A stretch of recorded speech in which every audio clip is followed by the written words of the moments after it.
¿Cómo estás, estamos? Iván? Muy buenas noches. ¿De qué vamos a hablar? Bien, vamos a hablar del tarifazo en realidad y retomando también incluso lo que decía la actual candidata por Unidad Ciudadana, Cristina Kirchner. Dijo además, después de lo que veíamos, el tarifazo es un saqueo al bolsillo, una de las frases más duras que uno podría remarcar a lo largo de la campaña. Vamos con algo que salió hoy que tiene que ver estrictamente con lo que se confirmó que se viene, porque nosotros hemos hecho listado de aumentos.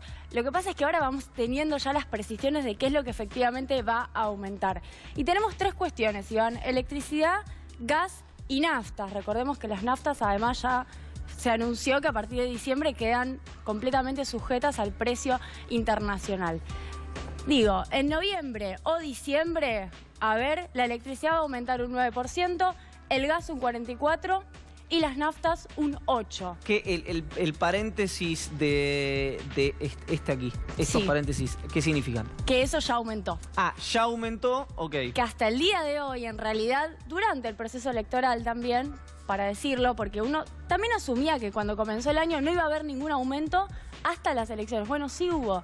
La electricidad ya aumentó 19%, el gas 19% y las naftas un 24%. Si hacemos un acumulativo, no una suma, tenemos que en realidad vamos a tener un 29% de electricidad, un 71% de gas y un 34% de naftas. El problema que hay acá, que es lo que viene ocurriendo en la administración del presidente Macri, es que todos los servicios aumentan muy por encima del salario.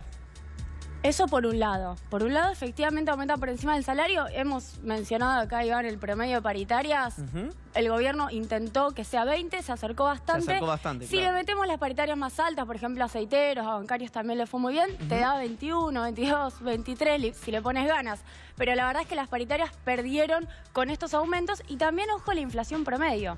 Están por encima de la inflación promedio. Exacto, de hecho, hoy claro, estamos en un 21, en un 22. Me decía un jerarca sindical hace algunas semanas atrás, me dice, nosotros obviamente, me decía él, no lo vamos a decir en público, pero el gobierno se acercó y mucho, en la enorme mayoría de las paritarias, al techo del 20% que quiso instalar cuando vos ves la anualizada, la real, digamos, ¿no? Cuando ves porque a veces se dice, bueno, fue un 25% en 4 tramos. Bueno, cuando ves la anualizada, fue 20% o menos en la enorme mayoría de las paritarias. Bueno, y a eso ayudaron mucho comercio, construcción y la UAM. Digo, tres gremios importantes que siempre, también durante la etapa anterior se hacía. Se trataba de negociar primero, negociar más o menos bajo y que los demás respeten esa pauta.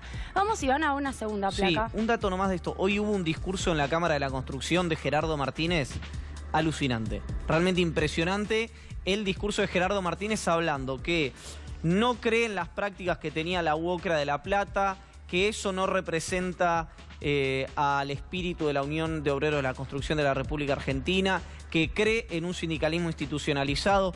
Vamos a ver si mañana podemos hacerles escuchar un pedacito del discurso del albanil Gerardo Martínez en Camarco, en la Cámara Argentina de Construcción, el Congreso donde asistió el presidente de la República.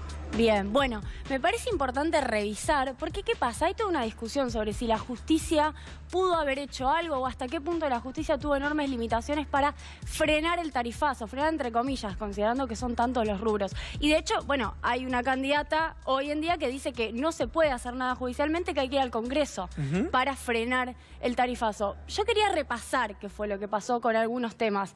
Por ejemplo, en alquileres.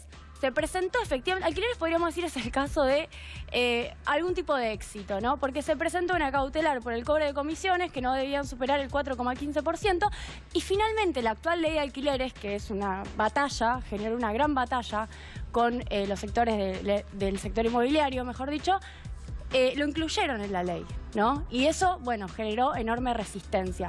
Ahora, ¿qué pasó con el gas y con la electricidad, no?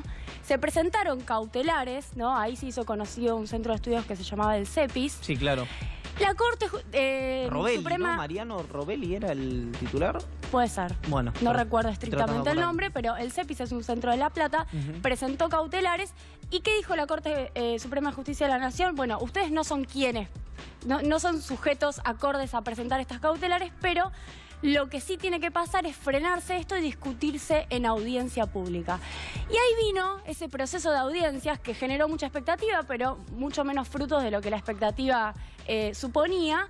en donde se definieron aumentos, donde claramente dejaron afuera a las pymes, porque las pymes tuvieron enormes aumentos tarifarios, pero un tope de 400%. De acuerdo. ¿Qué pasa? Sobre ese tope de 400% se montan los nuevos aumentos de este año. Entonces, bueno, a discutir si el tarifazo fue frenado por audiencia. Vamos a los peajes. Hubo una cautelar para AUSA, le puso un tope de 28, apeló a AUSA, finalmente el tope se subió a 37%. Bueno, podríamos considerar moderado éxito. Y por último, las prepagas. Unidad Ciudadana anunció que va a presentar un amparo, lo presentó y todavía no hay respuesta, ¿no? Habría que ver si la estrategia judicial entonces termina funcionando o no. No, parece ser una alternativa cuando falla la estrategia política, seguramente. Efectivamente. Efectivamente. Julia, gracias. Gracias. Hacemos una breve pausa y continuamos con el diario. Dale.